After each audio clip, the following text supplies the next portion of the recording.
അസ്സലാമു അലൈക്കും വറഹ്മത്തുള്ളാഹി വബറകാതുഹു. അൽഹംദുലില്ലാഹി വസ്സലാത്തു വസ്സലാമു അലാ റസൂലില്ലാഹി വഅലാ ആലിഹി വസഹ്ബിഹി അൽ ഫായിസീന ബില്ലാഹ്. സഹോദരങ്ങളെ, ഇനി ഇവിടെ ഒരു ചോദ്യമുള്ളത് ഏതൊരു സാമാന്യ ബുദ്ധിക്കും ഉണ്ടാകാവുന്നൊരു ചോദ്യമാണത്. 200-ന് ശേഷം എങ്ങനെയാണ് ഹദീസുകൾ രേഖപ്പെടുത്തി വെക്കുക എന്നുള്ളതാണ്. അത് അസാധ്യമായ കാര്യമല്ലേ? അപ്പോൾ ഈ ചോദ്യത്തിൻ്റെ മറുപടി ഉൾക്കൊള്ളാൻ കഴിയണമെങ്കിൽ നബി സല്ലല്ലാഹു അലൈഹി വസല്ലമ വളർത്തിയെടുത്ത സമൂഹം, സഹാബിമാരുടെ സമൂഹം, അവരെ നമ്മൾ എങ്ങനെ മനസ്സിലാക്കുന്നു എന്നതിൻ്റെ അടിസ്ഥാനത്തിലായിരിക്കും ആ മറുപടി നമ്മൾക്ക് സ്വീകാര്യമാവുന്നതും സ്വീകാര്യമാവാതെ പോകുന്നതും. അവിടെ സഹാബിമാരെ സംബന്ധിച്ച് നബി സല്ലല്ലാഹു അലൈഹി വസല്ലമ വളർത്തിയെടുത്ത ആളുകൾ, ശിഷ്യന്മാർ എന്നുള്ള നിലക്ക് അവർ നബി സല്ലല്ലാഹു അലൈഹി വസല്ലമയിൽ നിന്ന് പഠിച്ച പാഠങ്ങളോട് കൂടുതൽ പ്രതിബദ്ധത പുലർത്തുകയും അത് തങ്ങളുടെ പിൻതലമുറയെ പഠിപ്പിച്ചെടുക്കുകയും അവരെ അതിലൂടെ വഴി നടത്തുകയും ചെയ്യുന്ന കാര്യത്തിൽ അവർ വേണ്ടത്ര ശ്രദ്ധ ചെലുത്തിയിരുന്നുവോ ശുഷ്കാന്തി പുലർത്തിയിരുന്നുവോ ഇല്ലേ? ചരിത്രം പരിശോധിച്ചാൽ കാണാവുന്നൊരു സംഗതി, നബി സല്ലല്ലാഹു അലൈഹി വസല്ലമയിൽ നിന്ന് പഠിച്ചെടുത്ത പാഠങ്ങൾ അത് അവർ പൂർണ്ണാർത്ഥത്തിൽ ഉൾക്കൊള്ളുകയും അതിൽ പരമാവധി ഒന്നും വിട്ടുകളയാതെ തന്നെ ഉൾക്കൊള്ളാൻ ശ്രമിക്കുകയും എന്ന് മാത്രമല്ല അത് തങ്ങളുടെ പിൻതലമുറയ്ക്ക് കൈമാറുകയും ചെയ്യാൻ അവർ ശ്രമിച്ചിരുന്നു, കൈമാറിയിരുന്നു എന്നുള്ളതാണ്. കാരണം നബി സല്ലല്ലാഹു അലൈഹി വസല്ലമ വളർത്തിയെടുത്ത സഹാബിമാരെ സംബന്ധിച്ചുള്ള ഖുർആൻ്റെ തന്നെ അധ്യാപനം എന്താണ്? വസ്സാബിഖൂനൽ അവ്വലൂന മിനൽ മുഹാജിരീന വൽ അൻസാർ. ആദ്യം ഇസ്ലാമിലേക്ക് കടന്നു വന്ന മുഹാജിറുകളും അൻസാറുകളും. അവിടെ നിർത്തുന്നില്ല, വല്ലദീന തബഊഹും ബി ഇഹ്സാൻ എന്നുകൂടി പറയുന്നുണ്ട്. ഇഹ്സാനിൽ അവരെ പിൻപറ്റുകയും ചെയ്തിട്ടുള്ളവർ. ഈ ഇഹ്സാനിൽ അവരെ പിൻപറ്റാനുള്ളത് പിന്നീടുള്ള ആളുകളുടെ ബാധ്യതയായിട്ടാണ് ഇവിടെ ഇസ്ലാം ഖുർആൻ പറയുന്നത്. അപ്പോൾ ഇവർ ശ്രദ്ധിച്ചു പോന്നിട്ടുള്ള പിൻതലമുറയ്ക്ക് ഈ കാര്യം, ഈ ദൗത്യം കൈമാറുക എന്നുള്ള വളരെ ഭാരിച്ച ശ്രദ്ധേയമായിട്ടുള്ള ഈ സംഗതി സഹാബിമാർ നിർവഹിച്ചിരുന്നു. ഇനി അവരുടെ ശേഷം താബിഉകളും ഇതേ കാര്യം നിർവഹിച്ചിരുന്നു. അവരുടെ ശേഷം തബഉ താബിയും ഈ കാര്യം നിർവഹിച്ചിരുന്നു എന്നത് ചരിത്രം സാക്ഷിയാണ്. എന്ന് മാത്രമല്ല, നബി സല്ലല്ലാഹു അലൈഹി വസല്ലമയുടെ കാലഘട്ടത്തിൽ തന്നെ അലി ബിൻ അബി താലിബിനെ പോലെ, അബ്ദുല്ലാഹി ബിൻ അംർ ബിൻ ആസിനെ പോലുള്ള ചില ആളുകൾ ഹദീസുകൾ രേഖപ്പെടുത്തി വച്ചിരുന്നു എന്ന് ചരിത്രം പറയുന്നുണ്ട്. അതിന് ശേഷം വന്നിട്ടുള്ള ആളുകളും ഇതേ മാതൃക കൈക്കൊണ്ടതായിട്ട് കാണാവുന്നതാണ്.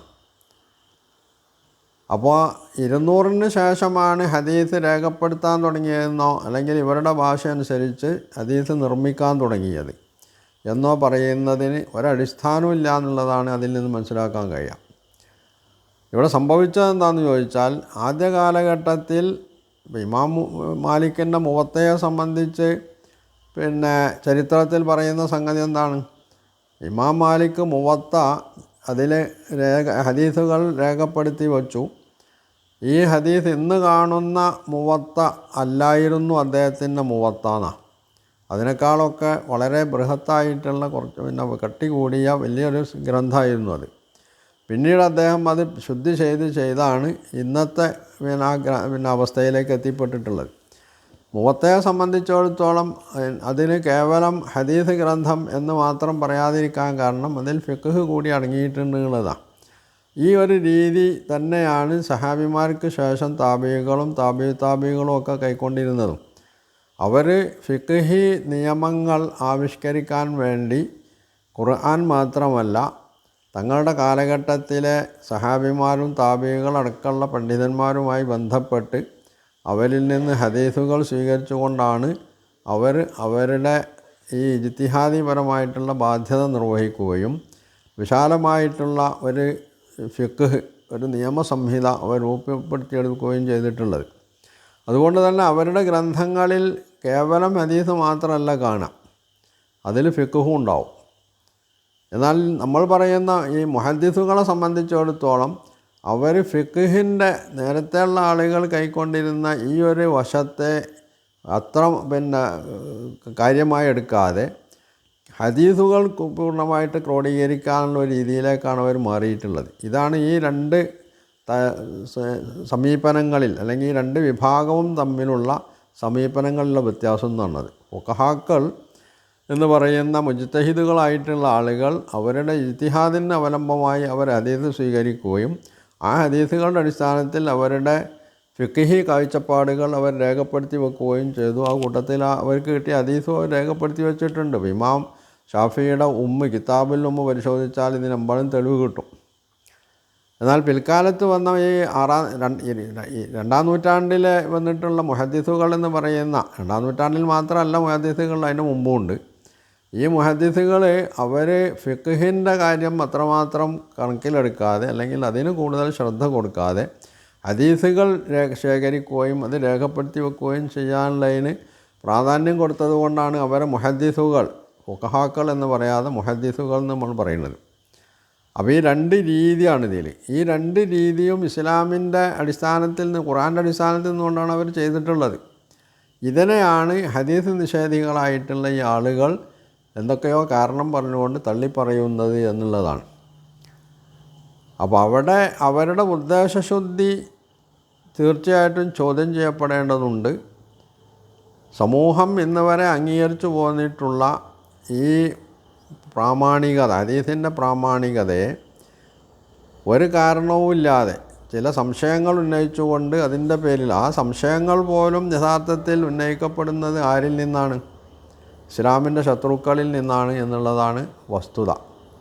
അപ്പോൾ ഇസ്ലാമിൻ്റെ ശത്രുക്കൾ മുന്നോട്ട് വെക്കുന്ന സംശയങ്ങൾ തങ്ങളുടേതാക്കി മാറ്റിയെടുത്ത് തങ്ങളിത് ആരിൽ നിന്ന് സ്വീകരിച്ചു എന്ന് ബഹുജനത്തോട് പറയാതെ തങ്ങളുടെ മനസ്സിൽ ഉദിച്ചിട്ടുള്ള സംശയങ്ങളെന്നോ അല്ലെങ്കിൽ അതുപോലുള്ള ചോദ്യങ്ങളെന്നൊക്കെയുള്ള നിലക്ക് സമൂഹത്തിൻ്റെ മുമ്പിൽ അവതരിപ്പിച്ചുകൊണ്ടാണ് ഇവർ ഹദീസ് തള്ളാൻ ഈ ഇത്തരത്തിലുള്ള സംശയങ്ങളെ കാരണമാക്കിയെടുക്കുന്നത് എന്നുള്ളതാണ്.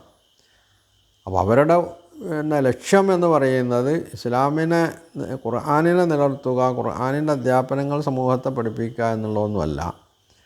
അവരുടെ ലക്ഷ്യം എന്ന് പറയുന്നത് ഹദീസ് നിഷേധിച്ച് കഴിഞ്ഞാൽ പിന്നെ ഖുർആൻ മനസ്സിലാക്കാനുള്ള മാർഗ്ഗമല്ല, അതോടുകൂടി ഇസ്ലാം തകർന്ന് കിട്ടും. ഈ ഒരു ഉദ്ദേശത്തോടു കൂടിയാണ് ഇവർ ഈ കോപ്രായങ്ങളൊക്കെ കാണിക്കുന്നത് എന്നുള്ളതാണ്. ഇല്ലെങ്കിൽ ഈ മുസ്തഫയെ പോലുള്ള ആളുകളിനെ വ്യക്തമാക്കേണ്ട ഒരു സംഗതിയാണ്. മുസ്തഫ പലപ്പോഴും പറയാറുണ്ട്, ഞാൻ ഹദീസ് നിഷേധിയല്ല, എൻ്റെ ഖുർആൻ അകമ്പൊരുളിൽ ധാരാളം ഹദീസുകൾ ഉദ്ധരിച്ചിട്ടുണ്ട്. പക്ഷെ അവിടെ മുസ്തഫ വ്യക്തമാക്കേണ്ട ഒരു സംഗതി, എവിടെ നിന്നാണ് മുസ്തഫയ്ക്ക് ഹദീസ് കിട്ടിയത്? അദ്ദേഹത്തിന് വഹി കിട്ടിയിട്ടുണ്ടോ?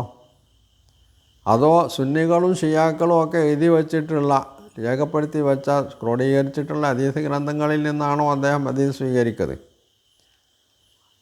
അപ്പോൾ എവിടെ നിന്നാണ് താൻ ഈ ഹദീസുകൾ ഉദ്ധരിക്കുന്നതെന്ന് അദ്ദേഹം പറയുന്നില്ല.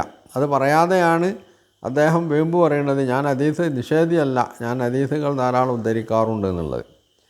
അപ്പോൾ ഒന്നുകിൽ അദ്ദേഹം ഇമാം ബുഖാരിയുടെ സഹീഹിൽ നിന്ന്, അല്ലെങ്കിൽ മുസ്ലിമിൻ്റെ സഹീഹിൽ നിന്ന്, അല്ലെങ്കിൽ തിർമിദിയുടെ ജാമിഉ തിർമിദിയിൽ നിന്ന്, അല്ലെങ്കിൽ അബൂദാവൂദിൻ്റെ സുനനോ ഇങ്ങനെയുള്ള ഏതെങ്കിലും ഒരു ഗ്രന്ഥത്തിൽ നിന്ന് എടുത്തതാണിതെന്നുള്ള ഉറപ്പാണ്. അത് പറയാനുള്ള അദ്ദേഹത്തിൻ്റെ മടി എന്താണ്? ഇവരൊക്കെ തള്ളിപ്പറഞ്ഞു. ഇവരൊക്കെ തള്ളിപ്പറഞ്ഞിട്ട് പിന്നെ ആ ഗ്രന്ഥങ്ങൾ തന്നെ എടുത്തു കൊടുക്കുമ്പം വായനക്കാരും ചോദിക്കുമല്ലോ, അല്ല സാഹിബേ, താങ്കളല്ലേ ഇവരൊക്കെ തള്ളിപ്പറഞ്ഞത്, എന്നിട്ട് പിന്നെ ഇതൊന്നും സ്വീകരിക്കാൻ പാടില്ല എന്നിട്ട് പിന്നെയും അതിൽ നിന്ന് ഹദീസുകൾ സ്വീകരിക്കുകയോ എന്ന് ചോദിച്ചാൽ മറുപടി ഉണ്ടാവില്ല.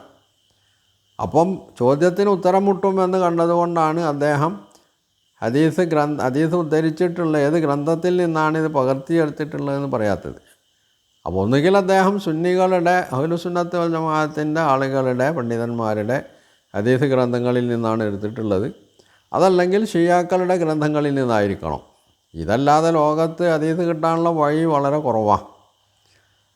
അപ്പോൾ ഇത് രണ്ടും അദ്ദേഹം പറയുന്നില്ല, ഇത് രണ്ടും ശരിയല്ല എന്നും അദ്ദേഹം പറയുന്നുണ്ട്. എന്നാൽ പിന്നെ എവിടെ നിന്ന് കിട്ടിയ ഹദീസ് അദ്ദേഹത്തിന്? ഹദീസ് സ്വീകരിക്കുന്നുണ്ടെന്ന് അദ്ദേഹം പറയുന്നുണ്ടല്ലോ. അപ്പോൾ ഒരേ നാക്ക് കൊണ്ട് ഒരു ഭാഗത്ത് ഹദീസിനെ തള്ളുകയും എന്നാൽ അതൊരു പ്രശ്നമായിട്ട് മറ്റുള്ളവർ ഉന്നയിക്കുമ്പോൾ ഞാൻ ഹദീസ് നിഷേധിയല്ല എന്ന് ആളുകളെ പറ്റിക്കാൻ വേണ്ടി ഞാൻ ഹദീസ് ഒരുപാട് ഉദ്ധരിച്ചിട്ടുണ്ടല്ലോ എന്ന് പറയുകയും ചെയ്യുന്ന ഈ ഇരട്ടത്താപ്പാണ് യഥാർത്ഥത്തിൽ ചോദ്യം ചെയ്യപ്പെടേണ്ടത്.